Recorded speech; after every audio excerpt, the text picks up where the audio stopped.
بسم اللہ الرحمن الرحیم۔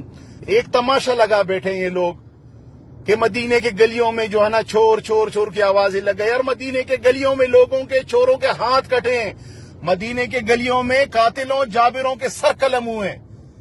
اور یہ روز رسول پہ جب گئے تو وہاں پہ رسول اللہ صلی اللہ علیہ وسلم کے قدموں میں بیٹھ کے عہد کر لیتے کہ یا رسول اللہ واپسی جائیں گے، مقصود چپراسی کے اکاؤنٹ میں جو پیسہ تھا وہ میں نے لوٹا تھا وہ خزانے کو واپس کروں گا، جو میں نے شوگر مل بنائے اس کا جو حرام کی کمائی تھی خزانے میں ڈالوں گا، جو لندن کے فلیٹ ہیں جو ہم نے غلط کمائی سے منی لانڈرنگ سے بنائے ہیں وہ سارے پیسے میں خزانے کو واپس کروں گا۔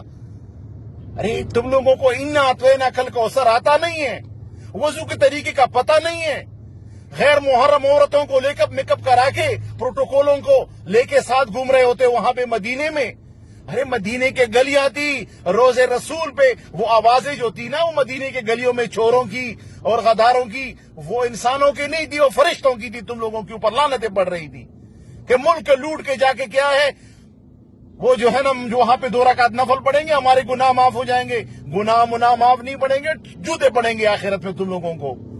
مذاق بنا ہوا اسلام کو، اور ادھر فیس بک پہ سارے اسلام کے ٹھیکیدار نکل پڑے۔ کس نے کہا ہے کہ مدینے کے گلیوں میں چور کو چور نہ کہا جائے؟ کس نے کہا ہے کہ قاتل کو قاتل نہ کہا جائے؟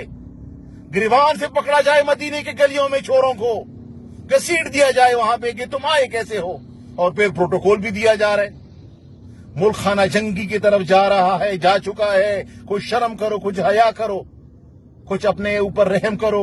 ایسا نہیں کرو کہ ملک اور تباہ و برباد ہو جائے۔ غلط لوگوں کو سپورٹ کرنا چھوڑ دو۔